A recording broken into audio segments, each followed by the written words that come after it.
Shalom Bapak Ibu Saudara, bersyukur karena saat ini kita masih diberikan kesempatan untuk datang beribadah, memuji dan memuliakan nama Tuhan.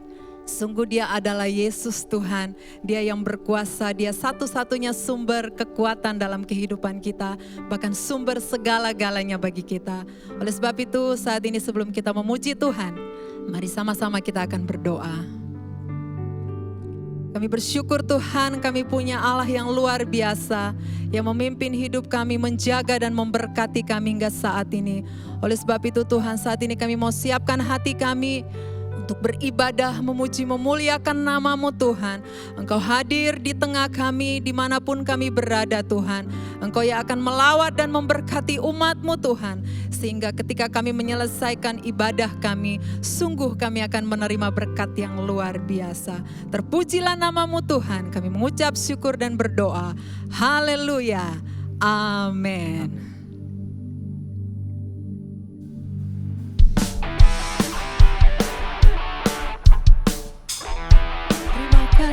Tuhan.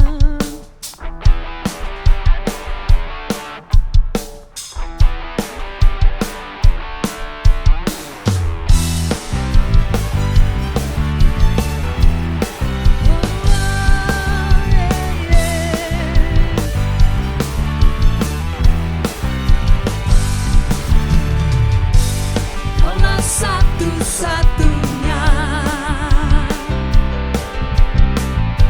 sumber dari segalanya. Kau kebenaran yang selalu ku pegang. Kau keyakinanku untuk bersinar terang. Yesus Tuhanku yang berkuasa atas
Kita punya Tuhan yang luar biasa yang mengubahkan hidup kita. Amin. Amin. Dia menjadi terang bagi kita. Haleluya.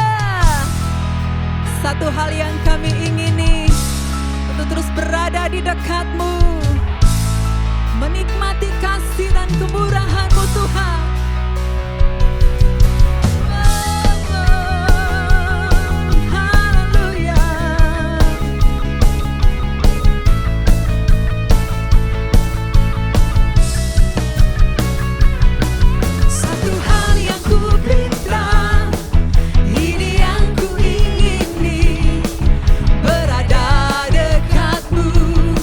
Saksikan kemurahan-Mu.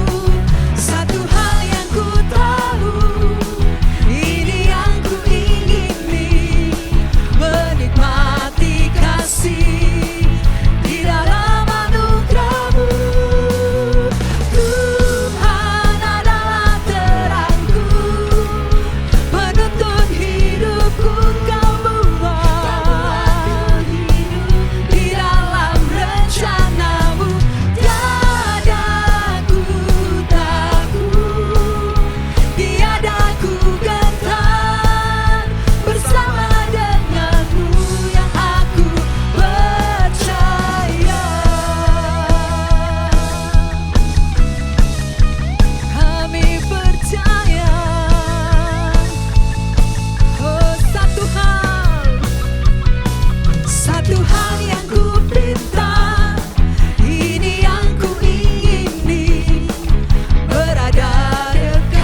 kasih Tuhan, terima kasih.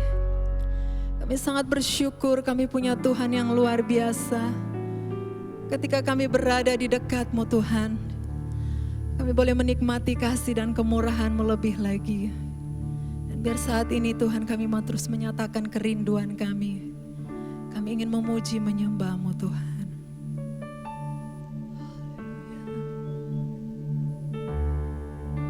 Takkan pernah ada kasih di dunia seperti kasih-Mu Tuhan. Kau telah buktikan cinta-Mu padaku dengan penebusan-Mu.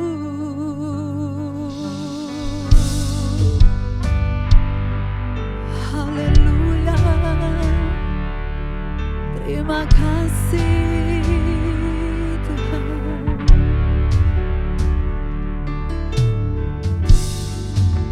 Takkan pernah ada kasih di dunia seperti kasih-Mu Tuhan. Kau telah buktikan cinta-Mu padaku dengan penebusan-Mu. Jauh di lubuk hatiku ingin ku katakan, Kau selalu ada dalam hatiku, menemani hidupku, memuji-Mu, menyembah-Mu selamanya. Itulah yang ku rindu.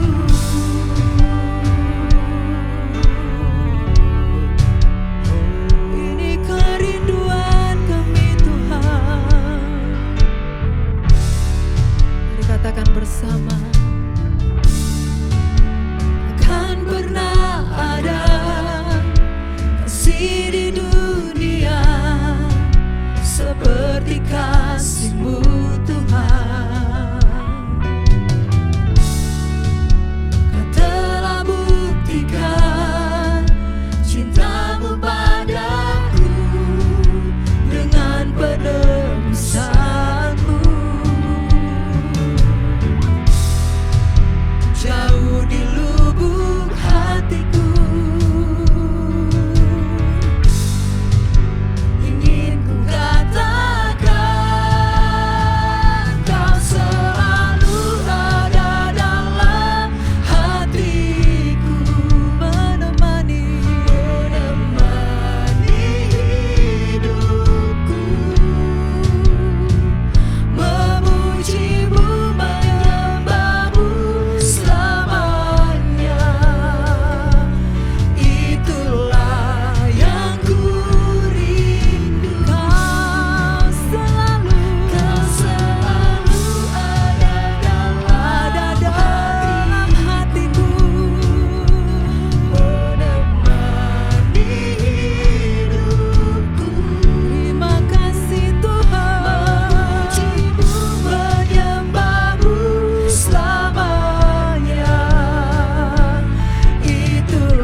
yang ku rindu. Kau selalu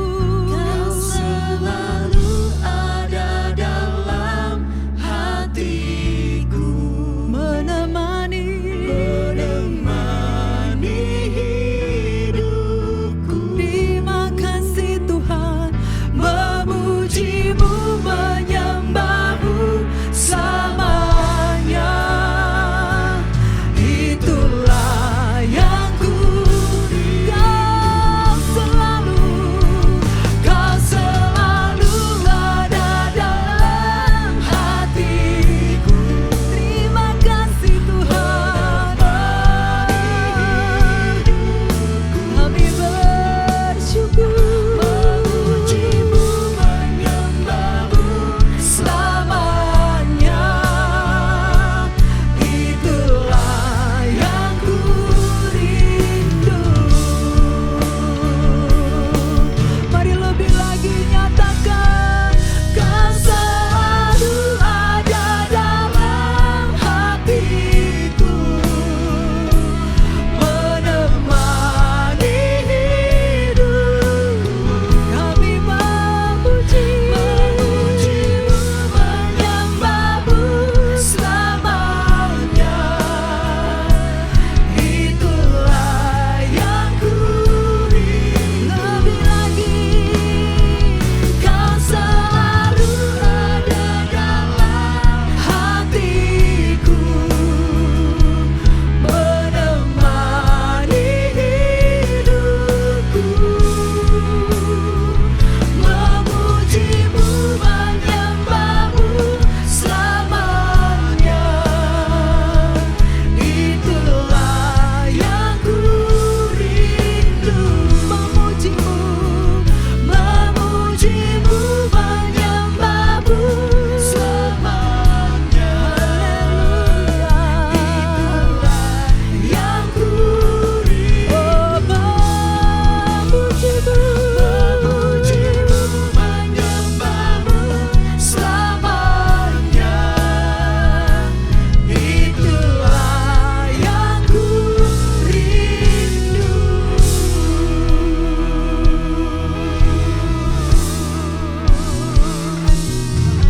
Terima kasih Tuhan. Terima kasih. Terima kasih ya Tuhan untuk sore hari ini. Kami kembali ada di dalam ibadah bersama-sama untuk memuji dan memuliakan Engkau.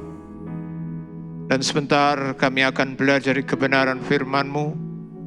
Berikan kami telinga seorang murid yang memperhatikan dengan benar, sehingga setiap firman-Mu yang kami pelajari akan membuat kami bertumbuh di dalam pengenalan akan Engkau ya Tuhan. Engkau adalah Tuhan, Allah, dan juga manusia sejati. Terima kasih Engkau pakai hamba-Mu untuk menjelaskan kebenaran firman-Mu yang hidup, supaya setiap kami, baik kami di gereja maupun kami di rumah atau dimanapun, kami terus dibentuk, diarahkan, sehingga menjadi umat Tuhan yang kuat, bertumbuh, berbuah bagi kemuliaan Tuhan. Terima kasih Bapa. Di dalam nama Tuhan Yesus kami berdoa. Amin. Shalom. Kita belajar tentang sebuah topik yang penting dari Injil Yohanes.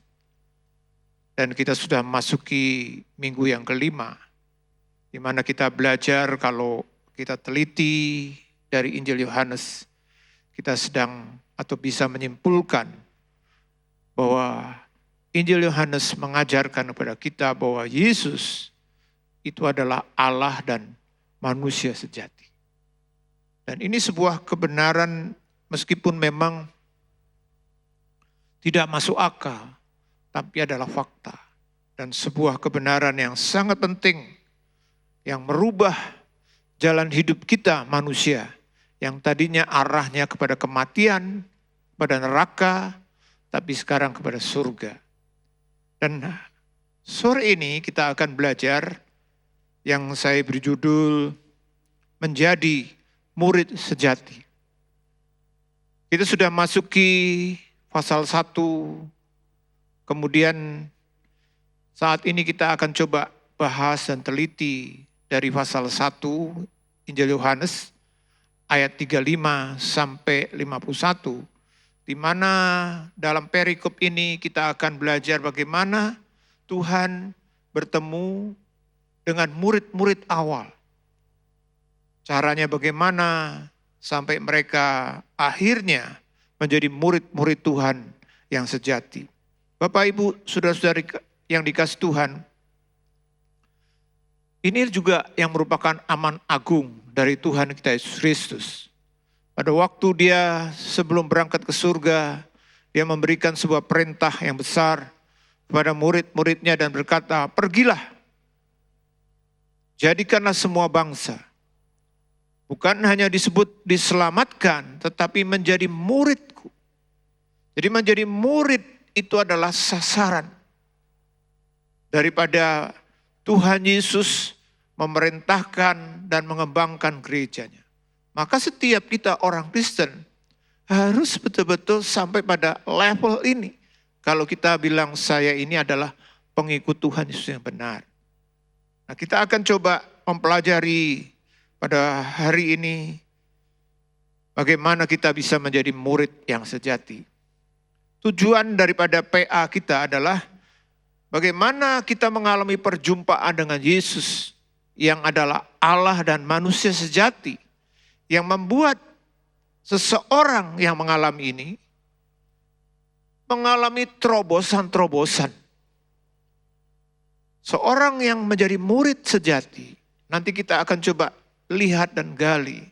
Ternyata bukan hanya merupakan sebuah status yang berisi tanggung jawab, kewajiban-kewajiban, tapi ada terobosan-terobosan yang luar biasa kalau kita menjadi murid Tuhan yang benar. Baik waktu kita di dunia, bahkan sampai kita di surga. Kalau kita mempelajari sekali lagi dari Yohanes 1 ayat 35 sampai 50, kita akan menemukan yang pertama, saudara-saudara, yaitu apa? Bahwa seseorang itu berjumpa dengan Tuhan Yesus, itu Tuhan pakai yang saya sebut sebagai mediator, penghubung. Memang ada orang-orang khusus, seperti misalnya Rasul Paulus. Dia bertemu dengan Tuhan tanpa penghubung, tanpa mediator, langsung Tuhan menyatakan dirinya. Tapi kalau kita mempelajari dalam Alkitab dan juga dalam kehidupan nyata, boleh dikatakan ini sebuah peristiwa yang jarang terjadi. Hampir setiap kita itu bisa ketemu Tuhan, menjadi anak Tuhan karena ada orang-orang di sekeliling kita yang sudah dipakai Tuhan. Baik itu mungkin teman dan semacamnya. Nah, kalau kita pelajari di dalam kaitannya dengan murid-murid awal ini, ada hal yang sangat menarik sekali untuk kita coba teliti dan pelajari secara mendalam berkaitan dengan mediator ini. Sebenarnya siapa yang menjadi mediator orang-orang dalam hal ini murid-murid Tuhan, sehingga mereka itu bisa ketemu Tuhan, kenal Tuhan, dan jadi muridnya Tuhan. Kalau kita pelajari misalnya, ada dua.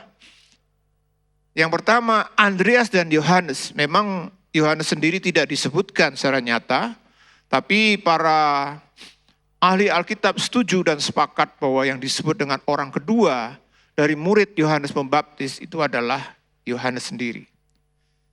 Yohanes dan Andreas ketemu dengan Tuhan Yesus itu melalui Yohanes Pembaptis.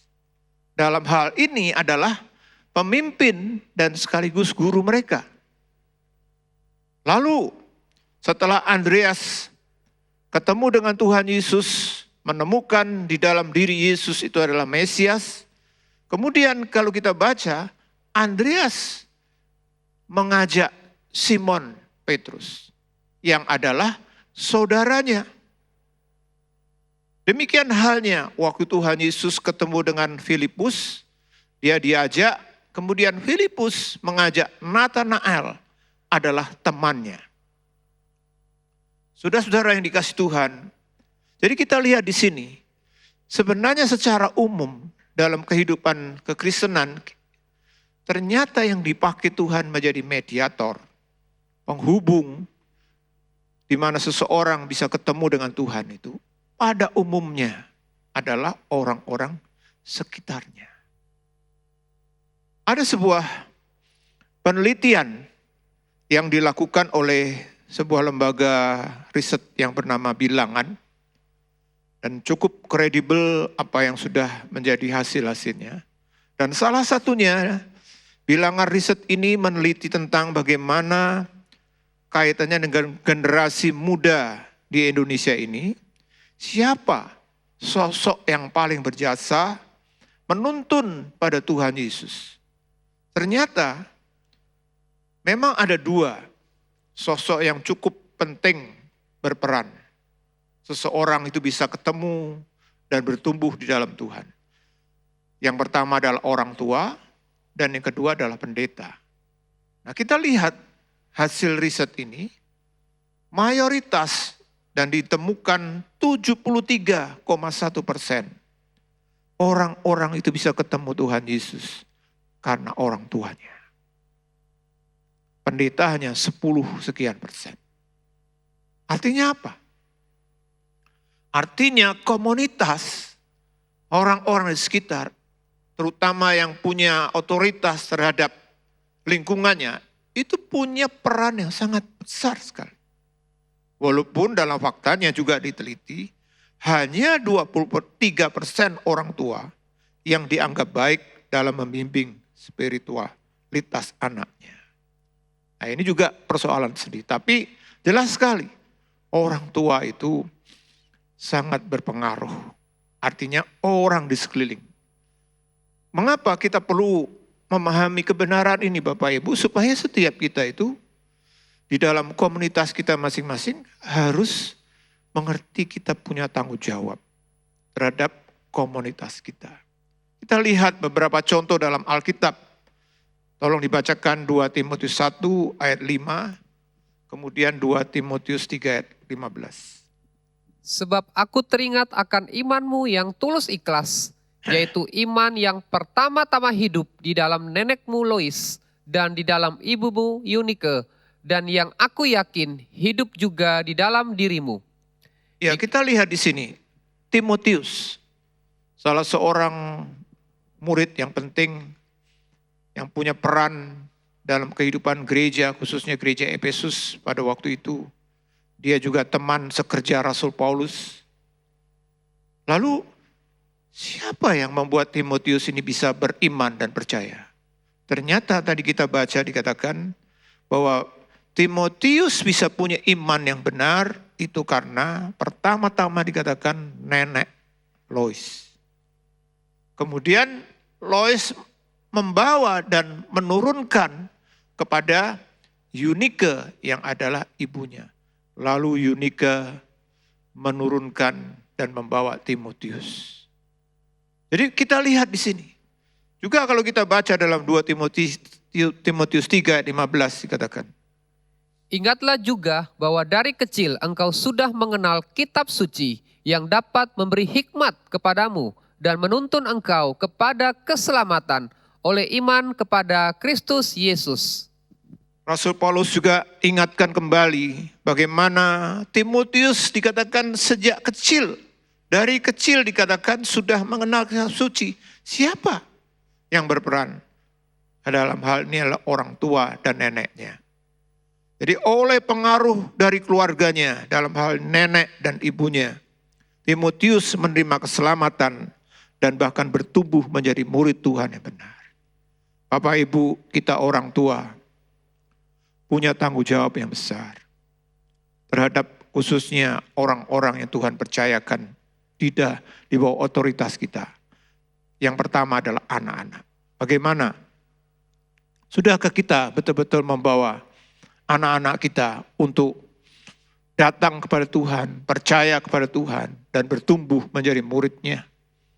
Saya pernah mendengar ada seseorang yang kita kunjungi, lalu si bapak kita tanya tentang keluarganya, anak-anaknya berapa, dia menyebut sekian. Lalu karena kami tahu si bapak ini ke gereja kita, tapi keluarganya yang lain tidak. Saya tanya, "Loh Pak, yang lain mana kok tidak kelihatan di gereja?" Lalu dia menyebut anak pertama agamanya A, anak kedua agamanya B, anak ketiga agamanya C. Dan dengan rasa bangga dia bilang, "Saya itu sebagai orang tua sangat demokratis. Saya bebaskan anak-anak saya. Silakan mau ikut agama A boleh, agama C boleh, terserah." Waduh, kelihatannya kan baik, betul tidak Bapak Ibu? Wah, bijaksana, bisa pilih ini. Oke lah kalau namanya pekerjaan atau mungkin yang lainnya. Tapi kalau soal iman, kita tidak boleh menyilahkan. Kita orang tua punya tanggung jawab supaya anak-anak kita itu selamat. Juga termasuk kalau kita dipercaya sekarang menjadi nenek atau mungkin engkong, emak yang punya cucu. Seperti hanya dengan Lois, sang nenek. Ternyata dia punya pengaruh yang besar terhadap cucunya, dalam hal ini adalah Timotius. Bagaimana Bapak Ibu yang sudah punya status oma dan opa? Apakah kita juga berperan terhadap komunitas kita, khususnya anak dan cucu-cucu? Kadang-kadang bisa terjadi karena pendidikan yang tidak tepat dari orang tua, mungkin kesibukan, pekerjaan, dan yang lain-lainnya. Nah, saya kira nenek, kakek itu juga bisa berperan supaya cucu-cucunya itu dibawa kepada Tuhan. Kita lihat juga dalam hubungan pernikahan suami istri.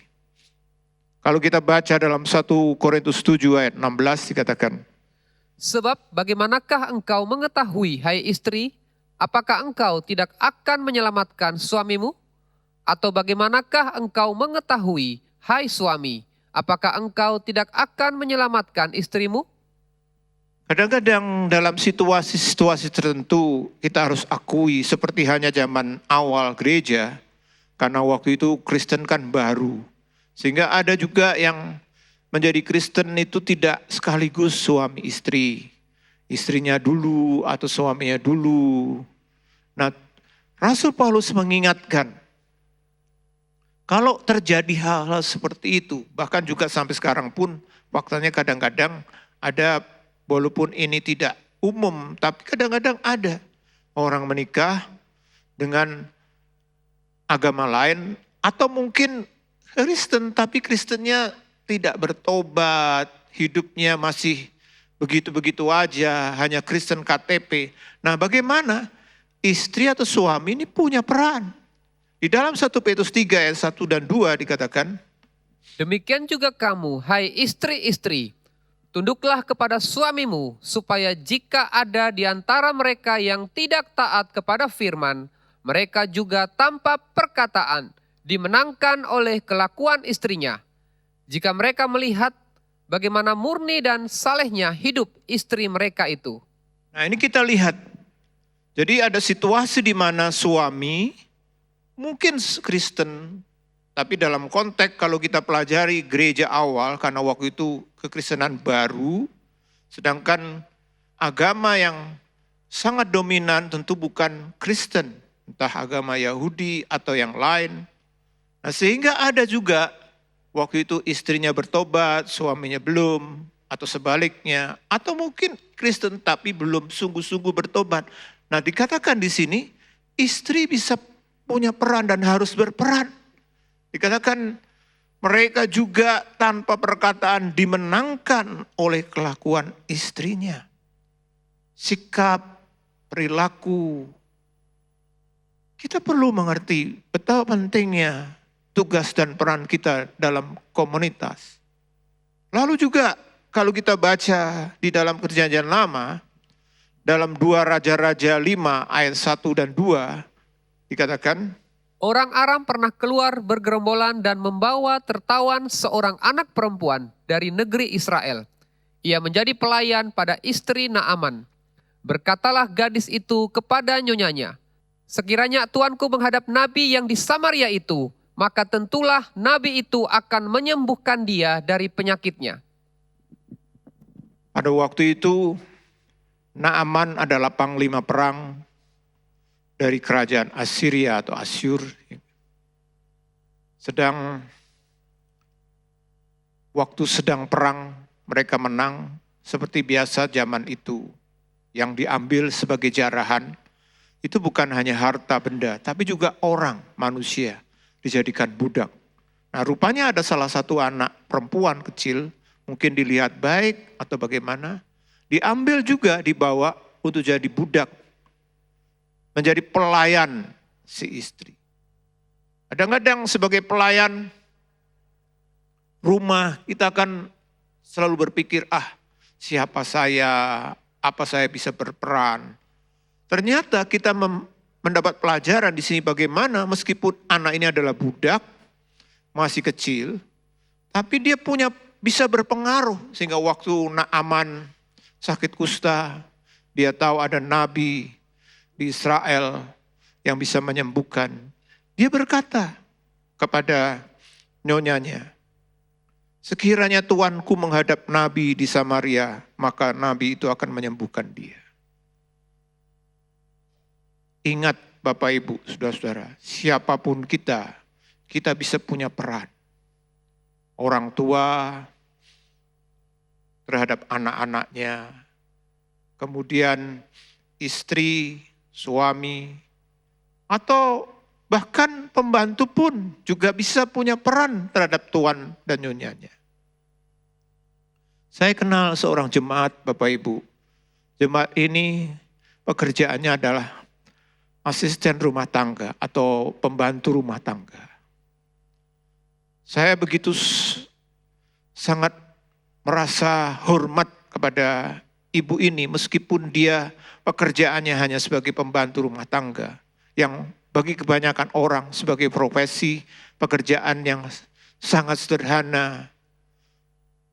Tapi dalam kaitan dengan kehidupan beriman, meskipun ibu ini hanya pembantu rumah tangga, tapi dia sudah berperan untuk apa? Menjadi saksi, bisa mempengaruhi orang-orang yang dia layani, yang dia ikuti.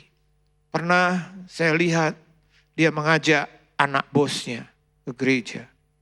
Saya tanya, ini siapa Bu? Oh, ini anak bos saya. Waduh, sampai akhirnya dibimbing ikut baptisan. Lain kali, ibu ini juga membawa bosnya sendiri. Kebetulan saya tanya, Bapak dari mana? Lalu siapa yang ngajak?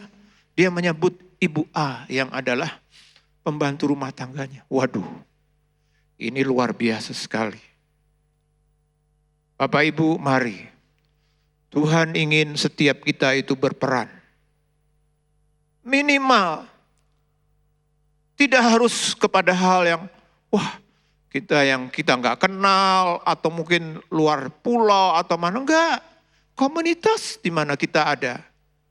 Temankah, seperti hanya dengan murid-murid Tuhan Yesus waktu itu. Mereka semua percaya Tuhan, sebagian tadi kita baca. Karena orang-orang di sekitarnya, temannya, saudaranya, gurunya, bahkan kita belajar pelayannya bisa juga menjadi pengaruh. Nah, ini kita perlu pahami sekali lagi Bapak Ibu bahwa kalau kita betul-betul ingin menjadi murid Tuhan yang benar, kita harus sadar bahwa setiap kita itu punya tanggung jawab minimal terhadap komunitas kita masing-masing. Keluarga, teman. Maka dari itu, kita perlu terlibat dalam yang saya sebut penginjilan berbasis komunitas. Setiap kita harus tahu bahwa kalau kita adalah orang-orang yang diselamatkan, Tuhan punya panggilan yang sama terhadap kita. tidak harus jadi full time seperti kami. Tidak harus jadi hamba Tuhan, tidak harus jadi pendeta. Tapi setiap umat Tuhan yang diselamatkan punya panggilan yang sama. Yaitu apa? Menjadi saksi Kristus. Tidak ada alasan. Oh, saya enggak mau, Pak. Ini sebuah kondisi, sebuah situasi yang seharusnya kita hidupi sebagai sebuah cara hidup yang normal. Yaitu apa? Menjadi saksi Tuhan. Nah, kadang-kadang orang lalu berpikir gini, aduh Pak, kalau bersaksi saya gak bisa. Alasannya bisa saja tidak pernah sekolah teologi misalnya. Nanti gimana kalau ketemu ditanya begini, tanya begitu, jawab saya. Atau mungkin belum pernah ikut kursus ini, saya gak bisa bicara. Memang kadang-kadang kita berpikir, waduh kalau bersaksi itu gimana ya. Bapak Ibu, melalui PA sore ini kita diajar, waktu Tuhan Yesus memanggil murid-murid, Tuhan pakai mediator adalah orang-orang sekitar. Ini adalah sebuah cara penginjilan yang efektif dan boleh dikatakan semua kita bisa. Yaitu apa? Penginjilan berbasis komunitas. Artinya kita itu membawa, menginjili orang-orang yang di lingkungan kita. Orang tua membawa anak, suami membawa istri, sebaliknya istri membawa suami. Lalu pembantu atau bawahan membawa bos atau sebaliknya pemimpin membawa anak buah. Nah, ini harusnya terjadi. Harusnya terjadi. Bapak Ibu, komunitas, apalagi definisi zaman sekarang, komunitas itu tidak hanya sekedar di mana hubungan perkenalan dengan orang yang secara fisik kontak. Tidak. Komunitas tidaklah harus suatu kelompok sendiri yang padat akan para tetangga, tapi juga bisa sebagai jaringan sosial dari anggota keluarga, teman, dan rekan kerja yang tidak perlu tinggal dalam satu lingkungan yang sama. Apalagi sekarang dengan zamannya era medsos, kita bisa punya teman di Amerika misalnya. Kita bisa punya teman di Australia dengan jaringan yang sekarang. Sehingga kita bangun. Seorang bernama Robin Dunbar, dia membuat semacam teori bahwa setiap orang itu paling tidak punya komunitas yang dia bisa bangun, yang dia sebut 6 lapis komunitasnya. Yang pertama, komunitas ini, saudara-saudara. Komunitas paling inti, spesial, misalnya suami istri, ya kan? Atau mungkin anak, atau mungkin saudara dekat, adik, kakak. Lalu ditambah biasanya ada minimal 5 teman baik. CS, sahabat minimal ini. Lalu biasanya ada lebih lapis yang ketiga, ada minimal 15 yang baik. Lalu lapis yang keempat, 50 teman yang cukup baik. Entah karena teman sekolah, atau mungkin teman kerja, teman gereja, teman komsel. Lalu lebih lagi ada teman yang sedikit jauh, tapi masih teman. Itu klan kita, grup kita, atau mungkin kalau kita kerja, mereka adalah klien kita. Minimal 150. Lebih lagi lapis berikutnya, yang teman tapi tidak baik, itu bisa 500. Saudara bisa lihat di sini bahwa komunitas, apalagi zaman sekarang, kita bisa ketemu, punya teman, melalui WA, Twitter, melalui Facebook, Instagram, dan macam-macam. Faktanya demikian kan, Kebetulan kami adalah konselor pernikahan. Kami seringkali, dan itu menjadi salah satu pertanyaan wajib ditanya, Anda kok bisa kenal dari mana? Nah, beberapa dari mereka, salah satunya melalui media medsos ini. Melalui Instagram atau mungkin aplikasi apa. Jadi itulah, setiap kita itu punya komunitas. Dan kita bisa melakukan penginjilan yang berbasis komunitas. Saya dorong, sekali lagi Bapak Ibu, saudara-saudara, kalau kita adalah anak Tuhan, kalau kita adalah murid Tuhan yang benar, kalau kita orang-orang diselamatkan, setiap kita dipanggil dengan panggilan yang sama, yaitu apa? Menjadi saksi Kristus. Dan kita tidak boleh berkata saya tidak bisa, tidak mampu. Kalau dengan komunitas pasti bisa, bukan coba. Apa sukarnya kita ngomong dengan istri kita misalnya. Atau dengan suami kita. Dengan saudara kita. Seperti Andreas, dia nggak berpikir, aduh saya ajak siapa ya untuk kenal Tuhan Yesus Mesias ini. Dia nggak berpikir, waduh misalnya mereka tinggal di Galilea. Lalu mereka berpikir, mana ya ada orang-orang Yerusalem yang saya bisa ajak. Enggak. Dia langsung berpikir, saudaranya sendiri, Simon Petrus, belum kenal Yesus, diajak. Termasuk juga Filipus misalnya, dia pikir siapa? Temannya Nathanael, diajak. Lalu juga Yohanes Pembaptis, dia punya murid-murid karena dia sudah tahu Yesus Sang Mesias sudah ada. Dia beritahu murid-muridnya yang dekat, Andreas dan Yohanes, itu lihat. Anak domba Allah, ikut dia. Saudara, kita perlu. Lalu bagaimana? Mungkin saudara berkata begini, Pak, walaupun komunitas, tetap penginjilan itu enggak mudah memang, sekali lagi. Tapi tidak akan sesukar kalau kita menginjili orang-orang di luar komunitas kita, bukan? Nah, ada beberapa saran yang baik kalau kita ingin menjangkau komunitas kita. Yang pertama, penginjilan itu harus dimulai dengan apa? Kita sendiri harus mengalami Kristus. Dalam Yohanes 1 ayat 40 dan 41 dikatakan, Salah seorang dari keduanya yang mendengar perkataan Yohanes lalu mengikut Yesus adalah Andreas, saudara Simon Petrus. Andreas pula-pula bertemu dengan Simon, saudaranya, dan ia berkata kepadanya, kami telah menemukan Mesias. Saudara lihat, waktu itu Andreas setelah dia ketemu dengan Yesus Mesias, lalu dia mulai ajak saudaranya. Dia bilang, kami telah menemukan Mesias. Memang, kalau kita mau menjadi saksi Tuhan, yang pertama kita harus mengalami. Bukankah banyak di antara kita sebenarnya punya kecerdasan alamiah dalam apa? Memberi pengaruh.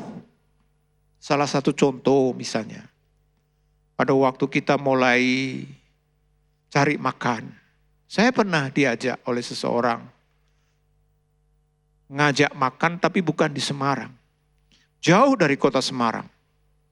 Dan bahkan dia bisa menjelaskan dengan sangat terperinci, Pak, waduh, tempat makannya ini memang terpelosok. Jauh, Salatiga masih lagi. Tapi dia pakai jempolnya ini. Enak Pak, makan. Saya tanya, Bapak ke sana berapa kali? Oh, minimal sebulan sekali, Pak. Padahal kan tidak di Semarang. Kalau sudah cerita tentang masakan di warung itu, wah dia seperti sedang begitu semangat karena dia tahu, dia merasakan masakannya enak tenan Pak. Dan harganya tidak mahal, ayo. Kalau bukan cuman ketemu saya Bapak Ibu, kadang ketemu orang lain dia cerita hal yang sama. Di sana ada warung yang enak, di sana ada warung yang enak. Banyak orang yang diceritakan. Bukankah kita itu memang secara natur bawaannya memang orang yang manusia yang suka promosi. Coba Misalnya kita ngalami sakit, sembuh, ditolong oleh dokter A. Pasti kita akan cerita, wah dokter A ini begini loh. Kenapa kamu kok bisa rekomendasikan? Lah aku sendiri sakit sembuh.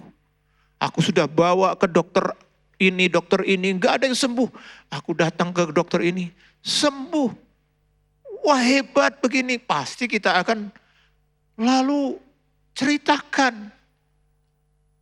Jadi bersaksi, menginjil itu sebenarnya sebuah aliran Bapak Ibu. Kalau kita mendapat sesuatu yang baik, otomatis kita akan keluarkan, bukan? Kadang-kadang kita itu karena pertimbangan-pertimbangan yang sifatnya egois, nanti gini, takut ini, akhirnya apa? Kita menghambat diri kita sendiri justru untuk mengajak orang lain. Saudara, setiap manusia itu butuh Tuhan Yesus. Karena Alkitab mengajarkan tanpa Tuhan Yesus, manusia tidak bisa selamat. Minimal coba di lingkungan kita, komunitas kita yang paling lingkaran tadi, keluarga, bagaimana? Apakah kita biarkan anak-anak kita, istri suami kita, orang tua kita, atau saudara-saudara adik kakak kita belum percaya Tuhan? Biar aja, bebas. Padahal mereka itu sedang berjalan menuju jurang maut. Coba gimana? Tapi memang kita harus mengalami. Pada waktu kita mengalami Tuhan, seperti hanya Andreas, dia ajak saudaranya Simon, ayo ikut, aku sudah ketemu dengan Mesias. Diajak, kita harus mengalami memang. Bagaimana kita yang tadinya tidak percaya Tuhan, mungkin latar belakang kita begitu buruk, jelek, atau apapun lah. Tapi setelah kita ketemu Tuhan, kita dilepaskan, kita berubah. Dan yang lebih penting kita selamat. Masa kita diam aja? Masa kita ya biarkan yang lain? Kita harus, tapi kuncinya memang kita ngalami ada aliran yang masuk sehingga kita keluar. Maka dari itu orang Kristen yang benar harus pasti melakukan ini Bapak Ibu.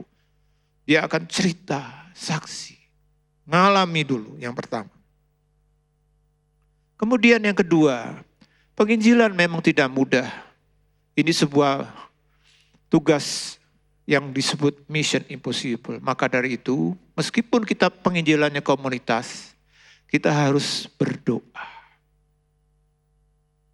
Efesus 6 ayat 18 sampai 20 dikatakan, Berdoalah setiap waktu di dalam roh, dan berjaga-jagalah di dalam doamu itu dengan permohonan yang tak putus-putusnya untuk segala orang kudus. Juga untuk aku, supaya kepadaku jika aku membuka mulutku, dikaruniakan perkataan yang benar, agar dengan keberanian aku memberitakan rahasia Injil, yang kulayani sebagai utusan yang dipenjarakan. Berdoalah supaya dengan keberanian aku menyatakannya, sebagaimana seharusnya aku berbicara. Saudara, penginjilan itu memang pekerjaan Tuhan. Tugas kita itu kan hanya memberitakan. Siapa yang bisa mempertobatkan seseorang? Siapa yang bisa merubah seseorang? Tuhan. Dan ini juga disadari oleh Rasul Paulus. Meskipun dia adalah rasul besar yang dipakai Tuhan, sangat luar biasa. Waktu dia menulis surat pada jemaat Efesus, dia bilang tolong, doakanlah. Bahkan dikatakan dengan permohonan yang tak putus-putusnya terus berdoa. Kadang-kadang saudara mungkin menginjili seseorang, bahkan orang yang dekat dengan kita pun, entah itu siapalah, anak kita, adik kakak kita, orang tua kita. Sekali gak bisa, 10 kali gak bisa. Memang tidak mudah. Nah disinilah kita perlu doakan. Doakan. Paulus minta doakan aku. Supaya aku memberitakan Injil dengan benar. Dengan keberanian. Bahkan dia minta terus didoakan.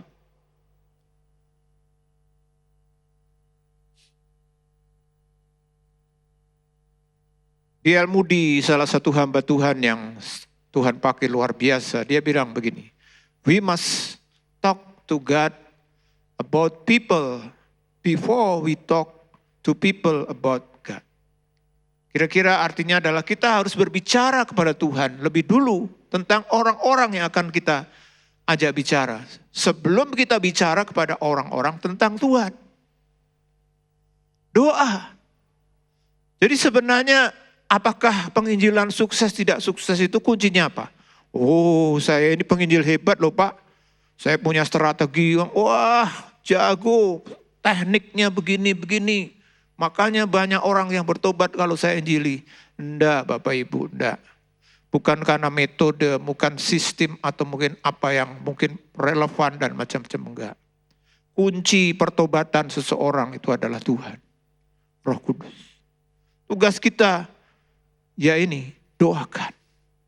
Mungkin sebelum kita menjangkau teman kita di komunitas pekerjaan misalnya, kita punya beban, doakan.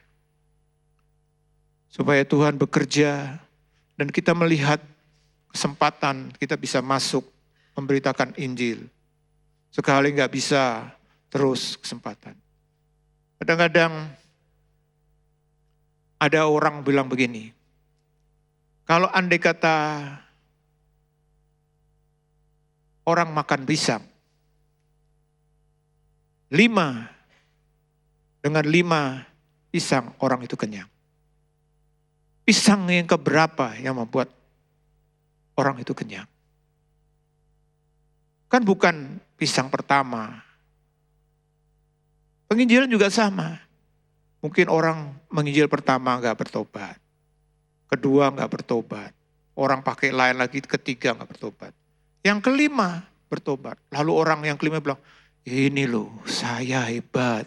Makanya orang itu betul enggak. Karena sudah ada penginjil-penginjil yang lain. Seperti hanya dengan orang makan 5 pisang, kenyang. Yang membuat kenyang pisang yang keberapa? Ya 5 pisang ini. Pisang pertama punya pengaruh, pisang ketiga punya pengaruh. Kelihatannya kan waktu pas makan pisang kelima, kenyang. Wah ini jasaku. Bukan Bapak Ibu. Billy Graham seorang penginjil yang terkenal, yang dipakai Tuhan untuk menyelamatkan ribuan, bahkan mungkin jutaan orang dalam masa pelayanan yang panjang. Dia berkata, doa itu sangat penting dalam penginjilan. Saya terjemahkan ini, terjemahannya kurang lebih seperti ini. Doa sangat penting dalam penginjilan. Hanya Tuhan yang dapat mengubah hati seseorang yang memberontak melawan Dia.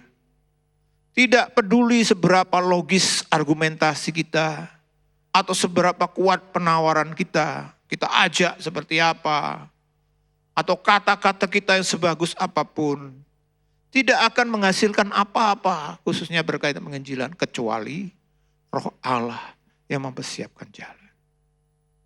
Makanya Billy Graham punya tim doa yang sangat luar biasa. Tiap kali sebelum KKR, tim doanya berdoa, berpuasa. Doa itu sangat penting. Maka kita, sekali lagi, keberhasilan, efektivitas dalam penginjilan itu bukan ditentukan oleh kita. Jadi jangan berkata memang tentu cara metode penginjilan itu baik dan perlu kita pelajari, ada macam-macam kan. Itu membantu menolong, tapi yang menentukan seseorang itu bertobat atau tidak itu Tuhan. Nah disinilah kenapa kita perlu berdoa. Mungkin Bapak Ibu sekarang sedang Tuhan pakai untuk menjangkau saudaramu, temanmu, dan macam-macam yang lain. Saudara mungkin berkata, aduh Pak, aku sudah melakukan ini itu. Belum pernah mau bertobat Pak. Jangan menyerah. Terus doakan. Tuhan akan bekerja menurut waktunya. Kalau kita gigih seperti Paulus berkata, tak putus-putusnya berdoa. Kita kenal dengan seorang bapak yang disebut dengan bapak gereja, yaitu Agustinus. Saudara, waktu dia muda, dia sangat hidup gak karuan. Dia jenius memang, tapi pergaulannya kacau. Hidup tidak benar. Ibunya sederhana bernama Monica terus berdoa. Sampai ibunya mati. Agustinus ini tidak bertobat. Orang akan berpikir, nah lihat toh, doanya kan nggak ada hasilnya. Buktinya doa kadang-kadang orang mengejekkan sampai jengking-jengking. Begitu rupa nggak ada jawabannya. Tidak Bapak Ibu, tidak pernah ada doa yang sia-sia kalau dijalankan dengan benar. Tuhan sudah berkata, doa orang yang benar bila dengan yakin didoakan sangat besar kuasanya. Dalam Yakobus 5 ayat 16. Sehingga apa yang terjadi dengan cara Tuhan setelah Ibu Monica ini meninggal, beberapa waktu kemudian dalam satu kesempatan, Agustinus ini bertobat Bapak Ibu. Akhirnya dia berbalik dan menjadi salah satu tokoh gereja yang berpengaruh pada zamannya. Bapak Ibu tahu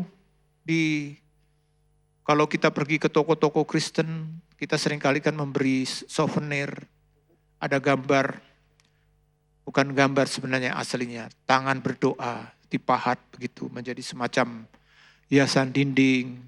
Itu ada kisah di balik tangan berdoa itu. Tidak hanya sekedar begitu, tidak. Kisahnya begini Bapak Ibu, ada dua orang sahabat yang sama-sama kuliah di Prancis waktu itu. Yang satu temannya ini orang Kristen. Dia ambil seni lukis. Sedangkan teman yang satu lagi ateis, tidak percaya Tuhan. Dia ambil di seni pahat. Meskipun mereka berdua punya keyakinan berbeda, Kristen dan ateis, tapi mereka bersahabat. Bahkan sampai kos, tinggal di satu kos.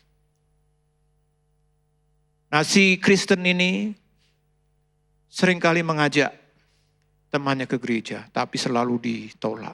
Tuhan itu tidak ada. Dia nggak percaya Tuhan. Jadi tiap kali diajak, dia hanya tertawa, kamu ini sampai kapanpun kamu ajak aku nggak akan pernah mau ke gereja. Kenapa? Tuhan itu tidak ada. Coba, ya malah diolok-olok. Kalau Tuhan itu ada, seperti ini pulpen ini misalnya. Lihat, ada kan? Ada. Mana Tuhan? Nggak ada. Nggak bisa dipegang, gitu sih lihat. Tapi Bapak Ibu, si Kristen ini punya beban. Sehingga tiap malam dia mendoakan temannya ini. Dengan cara begini dia berdoa. Nah satu malam, si ateis ini pulang mau masuk ke kamar kos dalam keadaan mabuk begitu. Karena zaman dulu kan pintunya itu kuncinya kan bukan seperti sekarang yang bisa punya lubang gitu. Karena kuncinya besar sehingga ada lubang kunci yang bisa dilihat untuk melihat ke dalam. Karena si ateisnya waktu datang sedikit tidak sadar dia dengar suara, loh namaku kok disebut, siapa yang nyebut? Lalu dia nggak buka kamar kosnya, dia lihat dari lubang kunci itu.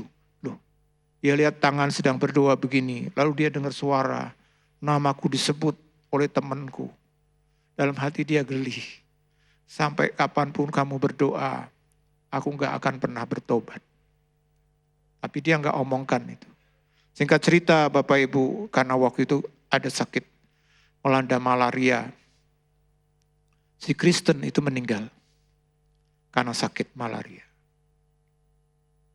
Lalu sebelum atau sampai saat itu pun yang ateis ini belum bertobat. Lalu sekian lama setelah itu, dalam salah satu persempatan, Tuhan gerakkan orang ini. Lalu akhirnya dia bertobat. Dan jadi seorang yang dipakai Tuhan. Dia sadar ternyata jasa dari temannya ini. Karena doa temannya.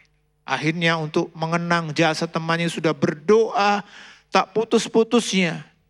Dia membuat sebuah pahatan tangan berdoa. Yang dia lihat visualnya itu waktu dia ngintip. Dia intip dari lubang kunci itu. Bentuknya seperti itu. Sehingga itulah sebabnya tangan berdoa yang menjadi hiasan dinding sampai sekarang ada. Bapak Ibu, untuk memberitahukan kepada kita, doa itu penting sekali. Lalu berikutnya apa dalam kaitannya dengan penginjilan komunitas? Yang pertama alami Kristus, yang kedua berdoa, yang ketiga mulai bersaksi. Dalam Yohanes 1 ayat 45 dikatakan, Filipus bertemu dengan Natanael dan berkata kepadanya, "Kami telah menemukan Dia yang disebut oleh Musa dalam kitab Taurat dan oleh para nabi, yaitu Yesus, anak Yusuf dari Nazaret." Sudah lihat Filipus, Andreas juga sama. Pola penginjilannya sederhana. Aku sudah menemukan Kristus. Jadi penginjilan itu enggak perlu sekali lagi, yang paling gampang tidak menyinggung orang lain. Apapun agama mereka. Apa yang kita lakukan Bapak Ibu? Ceritakan pengalaman hidup yang baru dalam hidup kita. Semua orang ingin. Misalnya kita tadinya ada orang, waktu itu saya tanya, sebelumnya dia agamanya lain. Lalu saya tanya sekarang, loh, kamu sekarang ke gereja? Iya Pak. Saya tanya, kenapa kamu sekarang ke gereja? Iya, kebetulan dia berpacaran dengan orang Kristen. Saya tanya, kenapa kamu kok akhirnya tertarik? Karena mau menikah sama dia ya? Saya godain. Oh enggak Pak, karena saya lihat teman saya ini berubah total. Saya tahu siapa dia Pak. Kenakalannya, rusaknya. Tapi sekarang kok begitu baik. Lalu sehingga dia penasaran, dia tanya, loh kamu kok sekarang bisa berubah itu karena apa? Nah orang ini bilang, kamu mau seperti aku? Ayo coba, kamu sekali-sekali ke gerejaku. Nah itulah. Dari situ dia mulai ke gereja, dia dengar, akhirnya dia ngerti. Oh, saudara, setiap kita gak perlu bekal ini, strategi ini. Kalau hal yang sulit, gak tahu jawabnya. Kalau saudara ada komsel, lapor ke PKS. Atau mungkin ke hamba Tuhan, gimana ini saya ada. Tapi modal penginjilan apa? Yang kita jual, yang kita sampaikan. Ya pengalaman hidup kita. Saya ngalami ini, orang, oh kok bisa ya? Mungkin kita punya keluarga tadinya gak karuan, hancur. Tapi hidup kita dipulihkan, kita harmonis. Dan orang mungkin lihat, loh kok kamu bisa ya? Sekarang berubah, baik. Dia lalu cerita. Ini yang bisa kita lakukan. Saudara-saudara, kita perlu memahami betapa pentingnya komunitas. Karena Tuhan pakai komunitas itu untuk kita dibawa maupun membawa orang lain kepada Kristus. Kemudian kita masuk juga yang berikutnya, saudara-saudara. Melalui pelajaran dari perikop ini kita menemukan Tuhan mengajar tentang bagaimana proses pengenalan Yesus sebagai Allah dan manusia sejati. Ada proses yang dialami memang.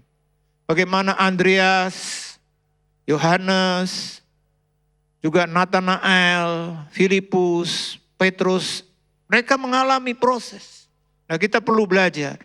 Saudara-saudara, kalau kita menemukan di dalam Yohanes 1 ayat 38 dikatakan, Tetapi Yesus menoleh ke belakang. Ia melihat bahwa mereka mengikut Dia, lalu berkata kepada mereka, "Apakah yang kamu cari?" Kata mereka kepadanya, "Rabi, di manakah engkau tinggal?" Saudara, waktu Yohanes membaptis, melihat Tuhan Yesus, lalu dia bilang kepada murid-muridnya yang ada waktu itu, Andreas dan Yohanes, lihat itu anak domba. Lalu dia bilang, akan mereka ikut. Nah waktu mereka ikut dari belakang, Dikatakan, tetapi Yesus menoleh. Lihat, hal pertama yang ditanyakan Tuhan Yesus kepada calon murid-muridnya apa? Dia berkata, apa yang kamu cari?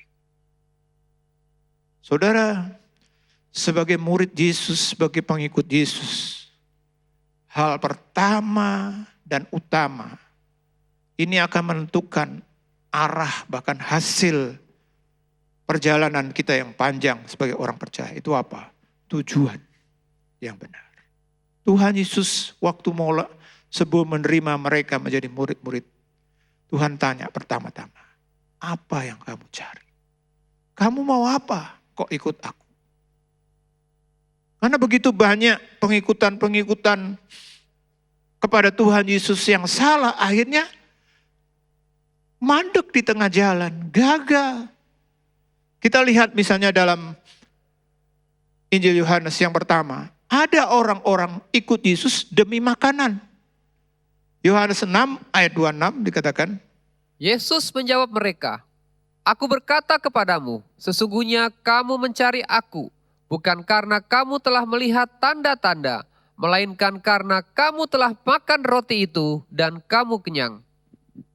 Jadi waktu Tuhan Yesus melayani, dan terutama yang memang terjadi sebuah fenomena yang luar biasa pada saat hanya dengan 5 ketur roti, 2 ekor ikan, Tuhan bisa memberi makan 5.000 orang. Kalau kita baca dalam kitab Injil, 2 kali paling tidak dicatat. Berikutnya dia memberi makan 4.000 orang. Ini sebuah pengalaman yang luar biasa. Dan orang-orang ikut. Wah, mereka pikir enak ya, ikut Tuhan. Gak punya makanan, bisa dapat makanan. Nah Tuhan tegur akhirnya. Waktu mereka cari lagi Tuhan Yesus. Karena Tuhan Yesus kadang-kadang dalam tanda kutip bersembunyi. Gak mau diikuti mereka. Kadang-kadang mereka pergi malam lewat Danau Galilea pindah. Tapi dicari lagi. Ketemu. Lalu Tuhan menegur mereka. Aku berkata kepadamu, sesungguhnya kamu mencari aku. Bukan karena kamu telah melihat tanda-tanda, melainkan karena kamu telah makan roti dan kamu kenyang. Saudara, kita jadi Kristen, ikut Tuhan, tujuannya apa? Ternyata ada juga Bapak Ibu, hanya karena makanan. Ini kan bicara soal hidup. Supaya hidup makanan. Bapak Ibu, bukan berarti kita salah kalau kita nggak punya makan. Kita memang perlu makan. Tapi ini jangan sampai jadi motivasi tujuan utama kita ikut Tuhan. Dan bukan rahasia lagi, begitu banyak kadang-kadang terjadi. Orang datang ke gereja, lalu apa? Makanan dicari. Hal-hal yang sifatnya sebenarnya sementara. Ini kan wakil dari dasar. Macam-macam yang lain. Nah kalau ini menjadi motivasi kita atau menjadi tujuan kita, mari. Okelah pada awalnya kita bisa seperti ini. Karena kita mungkin gak punya makan. Makanya gereja juga kan sebagai institusi, sebagai organisasi yang harus jadi berkat. Ada program-program memberi makan gratis. Memberi pertolongan-pertolongan yang bersifat mungkin pertolongan soal rumah, soal pekerjaan. Tapi itu seharusnya bukan menjadi tujuan. Tapi itu menjadi hanya semacam jembatan yang membawa. Tidak boleh hanya berhenti sampai di situ. Karena waktu seseorang ikut Tuhan, menjadi murid Tuhan, hanya karena hal ini, pasti dia akan salah. Kemudian yang kedua, saudara-saudara, karena sakit, demi kesembuhan. Cari mujizat. Salah satu contoh kalau kita baca dalam Lukas 17 ayat 12 sampai 13, 17, 18. Ketika ia memasuki suatu desa, datanglah 10 orang kusta menemui dia. Mereka tinggal berdiri agak jauh dan berteriak, Yesus Guru, kasihanilah kami. Lalu Yesus berkata, bukankah ke-10 orang tadi semuanya telah menjadi tahir? Di manakah yang 9 orang itu? Tidak adakah di antara mereka yang kembali untuk memuliakan Allah selain daripada orang asing ini? Nah, waktu itu saudara-saudara ada 10 orang kusta. Mereka semua sakit. Kita baca dalam ayat 17 dikatakan datanglah 10 orang kusta. Mereka butuh sembuh. Akhirnya waktu ketemu Yesus, dalam ayat 13 dikatakan mereka teriak, Yesus Guru, kasihani kami. Tolong sembuhkan. Akhirnya Tuhan suruh mereka menghadap ke imam-imam sebagai langkah iman. Dan ternyata semuanya sembuh. Tapi ayat 17 mengatakan, loh bukankah 10 orang tadi yang sembuh? Mana yang 9? Jadi rupanya dari 10, 9 cari Tuhan, ketemu Tuhan hanya supaya sembuh. Buktinya apa? Setelah sembuh, pulang. Jadi kayak dokter. Sakit, datang ke dokter, sembuh, ya sudah, nggak mungkin kan terus datang lagi. Nanti bayar juga tapi ini juga terjadi. Dari 10 yang sakit, 10-10-nya sembuh. Hanya 1 yang kembali. Sehingga dikatakan, lalu Yesus berkata, bukankah 10 orang tadi semuanya jadi tahir? Di mana yang 9? Tidak adakah di antara mereka kembali untuk memuliakan Allah selain dari orang asing ini? Jadi cuma 1 yang datang kembali. Artinya apa? Dari 10, hanya 1 yang bukan bertujuan hanya sekedar cari kesembuhan, tapi lebih daripada itu. Saudara yang dikasih Tuhan, saya harap ini bukan potret atau presentasi dalam kehidupan pengikut Tuhan. Dari 10 orang, artinya 100%, hanya 10%. Tapi faktanya ada memang Bapak Ibu, kita harus akui. Orang ke gereja mungkin ada problem, ada masalah, jalan buntu, entah itu namanya sakit, pekerjaan gak bisa, atau macam-macam. Saya pernah ketemu dengan seorang waktu itu kan masih disebut ibadah rayon semacam begitu. Lalu setelah itu berubah menjadi komsel di gereja kita, di mana orang berkumpul setiap minggu sekali untuk doa bersama, sharing, dengar firman. Nah, saya pernah mendatangi karena kebetulan waktu itu modelnya diberi jadwal dari para full timer secara bergiliran puter ke komsel-komsel untuk menyampaikan renungan. Saya datang di satu persekutuan komsel. Saya lihat komunitasnya itu kebanyakan usia tua. Tapi ada 1 anak muda yang hadir. Sehingga saya tertarik, wah ini biasanya kalau tua semua kan. Saya tanya kepada PKS-nya, loh ini anak muda kok rajin. Wah saya bilang bagus ini, gak pengaruh. Lalu PKS-nya bilang, iya Pak, ini rajin. Tapi dia juga sedang minta didoakan karena cari pekerjaan. Nah kemudian beberapa bulan kan giliran itu tidak sering memang karena komsel banyak. Beberapa bulan kemudian waktu saya dapat tugas lagi ke komsel tersebut, nggak kelihatan si pemuda itu saudara-saudara. Kemudian saya tanya karena saya ingat, loh si pemuda itu kemana? Oh sekarang sudah tidak ikut komsel lagi. Loh kenapa? Sudah dapat pekerjaan. Saudara jadi sungguh-sungguh cari Tuhan hanya karena cari. Nah ini kan seperti orang kusta ini. Dianggap dokter, seperti tabib aja. Selesai, sudah. Nah saudara kita gimana? Saudara cari Tuhan, sungguh-sungguh atau cari kesembuhan, cari mujizat, cari berkat. Kalau cari hal-hal sifatnya seperti itu, saya kira kita nggak perlu ya pergi ke Tuhan. Ke lain banyak, cari kekayaan.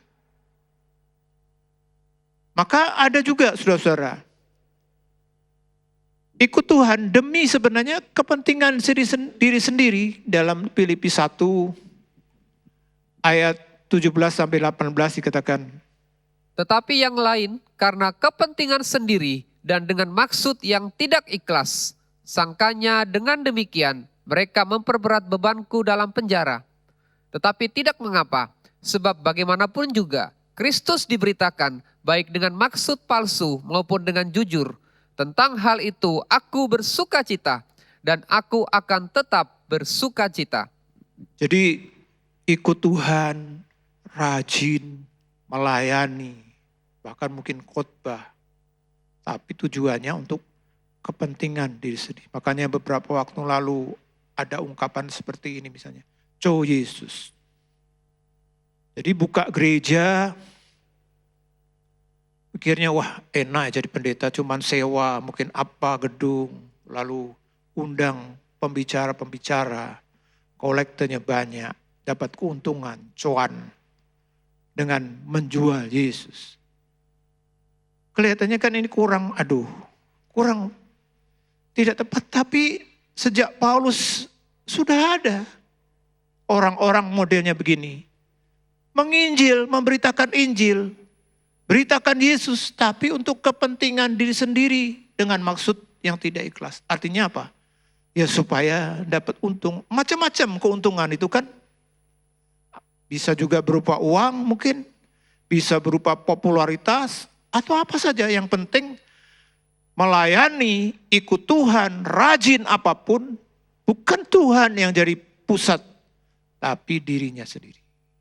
Makanya orang-orang seperti ini waktu dirinya sendiri mulai dirugikan, entah apapun macamnya atau alasannya, mulai dia pasti akan. Nah ini fakta Bapak Ibu bahwa tujuan itu penting sekali, penting sekali. Bahkan ini lebih ironis tragisnya ini, saudara-saudara.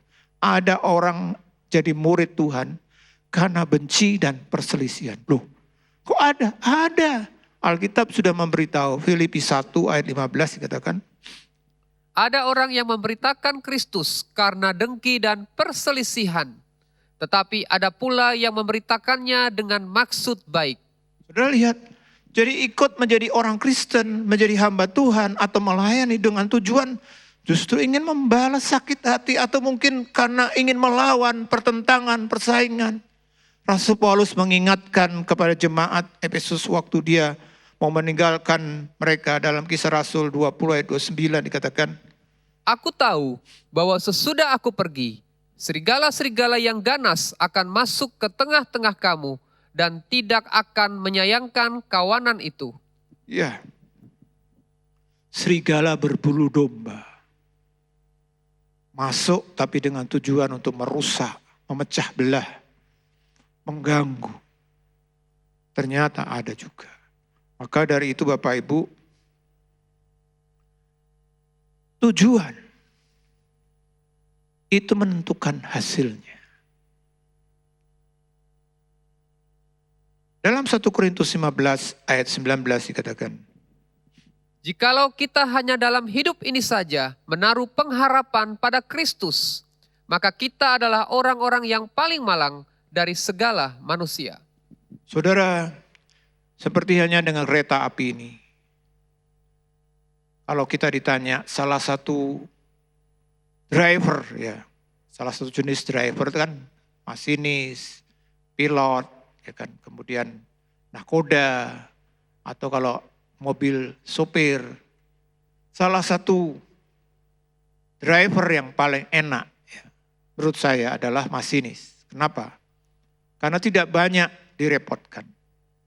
Karena kalau tidak ada rel, waduh, kereta api kan begitu panjang ya kan, bisa bayangkan kalau misalnya kereta api yang begitu panjang jalan di jalan besar gitu, waduh, bisa menimbulkan kaos ya kan, keributan atau kekacauan.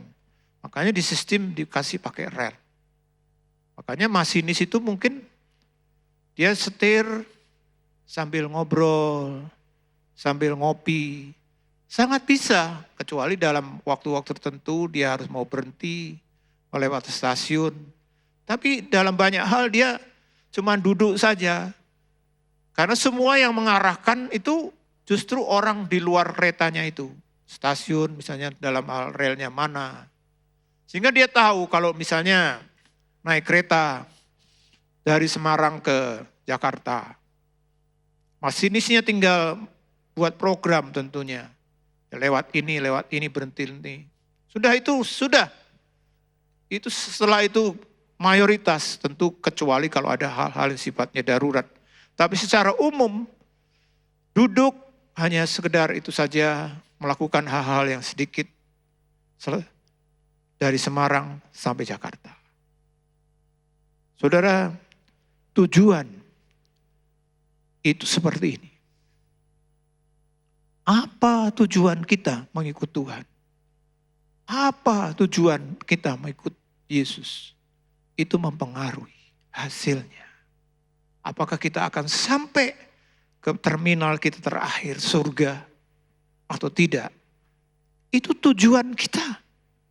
Makanya Tuhan Yesus sebelum yang lain-lain, waktu dia mau diikuti oleh murid-muridnya, langsung dia tanya, apa yang kamu cari? Kamu mau apa ikut aku ini? Karena mereka tahu, wah ini Mesias, nanti bisa dapat makanan, seperti hanya mengikut yang lain. Dapat mujizat, tapi mereka tidak tentunya. Nah kita perlu memikirkan ini. Kita perlu merenungkan ini. Kalau mungkin kita sudah sekarang berjalan, kalau kekristenan itu digambarkan seperti sebuah perjalanan, ada di antara kita yang sudah berjalan 40 tahun, 50 tahun, 60 tahun. Atau 10 tahun, 5 tahun. Coba mari malam ini kita coba cek. Apakah saya sudah benar tujuan saya dalam mengikut Tuhan? Atau tidak? Nah kalau kita tahu Bapak Ibu, tujuan yang benar yang ini Tuhan kehendaki untuk kita adalah bertumbuh dalam pengenalan akan Dia. Dalam Yohanes 6 ayat 66 sampai 69 dikatakan, Mulai dari waktu itu, banyak murid-muridnya mengundurkan diri dan tidak lagi mengikut dia. Maka kata Yesus kepada ke-12 muridnya, apakah kamu tidak mau pergi juga? Jawab Simon Petrus kepadanya, Tuhan, kepada siapakah kami akan pergi? Perkataanmu itu adalah perkataan hidup yang kekal. Dan kami telah percaya dan tahu bahwa Engkau adalah yang kudus dari Allah. Saudara, Tuhan Yesus kadang-kadang justru tidak seperti yang kita bayangkan loh. Kita kan mungkin berpikir Tuhan itu maha kasih, maha sabar. Kadang-kadang kita gambarkan Tuhan itu seperti ayah yang menanti anak yang bungsu. Memang dalam banyak hal Tuhan itu sabar menanti. Tapi kadang-kadang Tuhan itu tidak seperti yang kita bayangkan. Seperti halnya dengan murid-murid ini. Waktu banyak yang mereteli muridnya. Karena rupanya mereka hanya berpikir tentang makanan dan semacamnya. Banyak sekali, tadinya ribuan yang ikut. Mulai tinggalkan karena tahu ternyata pengajaran Tuhan begitu berat, sulit. Mereka mulai tinggalkan. Makanya dikatakan dalam ayat 66 ini. Mulai dari waktu itu banyak murid-muridnya mengundurkan diri. Lalu Tuhan Yesus bilang begini, kalau Tuhan yang seperti kita bayangkan begini, ayo yang ada ini jaga ya. Jangan sampai tinggal sisa, bayangkan dari ribuan tinggal puluhan misalnya. Wah kan pasti dilindungi ya kan. Tapi enggak, Tuhan Yesus bilang begini, kamu juga mau pergi, istilahnya diusir juga sekalian, silakan kalau mau pergi. Kadang-kadang Tuhan juga dalam level-level tertentu bisa seperti ini untuk kepada kita Bapak Ibu. Jangan kita berpikir, oh Tuhan mesti ambil tarik lagi. Enggak, kadang-kadang juga bisa kalau levelnya itu murid. Sudah cukup baik, cukup lama. Masih aja berkutat. Seperti orang Israel di padang gurun. Karena mereka terus gak pernah naik kelas, mereka terus mengalami hal yang sama, gagal lagi, akhirnya Tuhan bilang, sudah, kamu mati aja di padang gurun. Saudara jangan sampaikan kita seperti ini. Tuhan kadang-kadang uji kita, oke, kamu mau keluar, mau mundur, mau gak ikut aku, silakan. Tuhan bilang sama murid-murid, apa kamu juga mau pergi? Tapi murid-murid mereka gak mau pergi. Kenapa? Karena mereka kenal siapa Yesus yang mereka ikuti. Sehingga Petrus berkata, Dan kami percaya dan tahu bahwa Engkau adalah yang kudus dari Allah. Saudara, kalau kita bisa sampai pada pengenalan Yesus adalah Allah dan manusia sejati, maka hidup pengikutan kita akan menjadi kuat. Mungkin semua orang akan pergi, kita tidak akan pernah. Kenapa? Karena kita tahu siapa yang kita ikuti. Rasul Paulus juga berkata dalam Filipi 3 ayat 10-12 dikatakan, Yang ku kehendaki ialah mengenal Dia dan kuasa kebangkitannya dan persekutuan dalam penderitaannya, di mana aku menjadi serupa dengan Dia dalam kematiannya, supaya aku akhirnya beroleh kebangkitan dari antara orang mati. Bukan seolah-olah aku telah memperoleh hal itu atau telah sempurna, melainkan aku mengejarnya, kalau-kalau aku dapat juga menangkapnya, karena aku pun telah ditangkap oleh Kristus Yesus. Ya, Rasul Paulus waktu dia meninggalkan segala atribut-atributnya, dia bilang bahkan semuanya aku anggap sampah. Dibandingkan apa? Yang ku kehendaki ialah mengenal Dia. Bahkan dia bilang dalam ayat 12, aku belum mendapatkannya dengan sempurna, melainkan aku mengejarnya kalau aku dapat menangkapnya. Saudara yang dikasih Tuhan, inilah juga yang harus ada cara hidup kita sebagai murid-murid Tuhan. Kalau kita ingin menjadi murid Tuhan yang seperti kualitas Tuhan harapkan, kita harus cari, usahakan, terus bertumbuh dalam hal apa? Makin mengenal Dia. Sehingga kita seperti murid-murid tadi, meskipun semua pergi, Tuhan bahkan bilang, kamu mau pergi juga silakan. Tapi mereka bilang enggak, karena perkataanmu adalah hidup dan Engkau adalah Allah manusia. Saudara, biarlah kita punya level kualitas kemuridan kita, kualitas kekristenan kita seperti ini. Sehingga kita akan menjadi orang Kristen yang kuat, teguh, dan setia.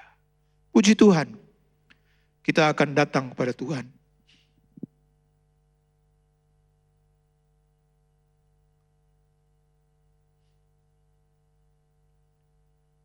Saya undang kita berdiri, dan juga saudara-saudara yang di rumah, mari kita menyanyi, menyembah Tuhan, Allah kita. Hanya Dia Tuhan. Dia bertahta di atas semesta. Biar kita terus bertumbuh sebagai murid-Nya, sebagai pengikut-pengikutnya yang benar, di mana kita bertumbuh sampai menemukan hanya Dia Tuhan. Oh haleluya, haleluya.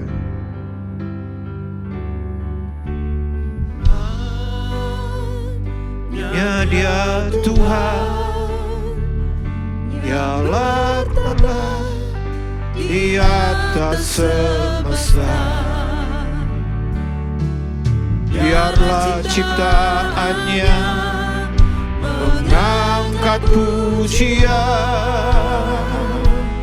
Hanya Dialah Tuhan, hanya Dia Tuhan,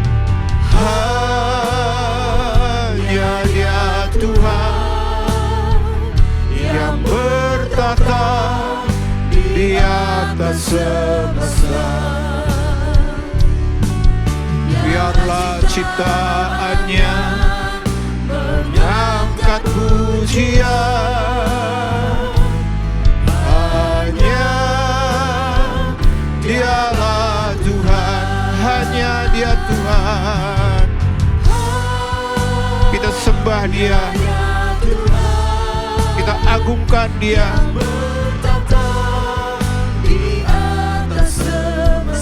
Oh haleluya.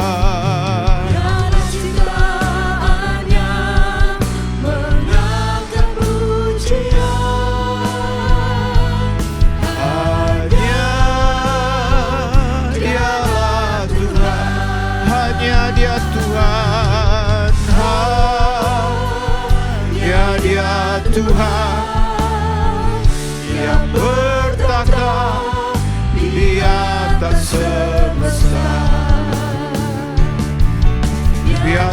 ciptaannya mengangkat pujian.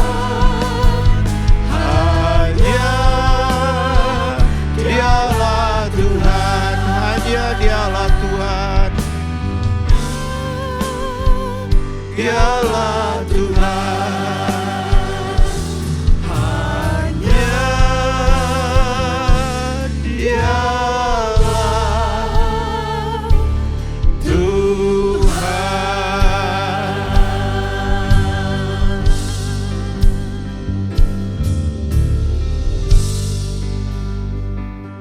Terima kasih ya Tuhan.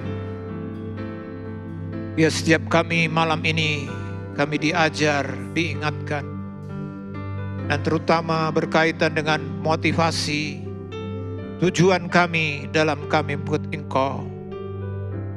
Kami perlu terus jaga. Bapak Ibu, saudara-saudara dikasih Tuhan. Sekali lagi mungkin kita kalau berjalan sebagai orang Kristen diumpamakan seperti sebuah perjalanan. Sudah sejauh mana kita berjalan? Apakah tujuan kita benar? Atau mulai bergeser dari mencari, menemukan, mengenal Tuhan kepada yang lain? Karena makanan, karena mujizat, atau karena hal-hal yang lain? Kalau ada, mari kita perbaiki. Supaya tujuan kita benar. Karena tujuan itu menentukan hasil akhir. Apakah kita akan sampai ke surga yang mulia? Itu ditentukan tujuan kita. Dan kita juga harus tahu sebagai murid Tuhan, siapapun kita dipanggil untuk menjadi saksi Tuhan. Mungkin tidak jadi pendeta, tidak jadi full timer, tapi jadi saksi Tuhan. Dan Tuhan sudah membuat semacam sistem yang sangat simpel, yaitu komunitas. Setiap kita punya komunitas.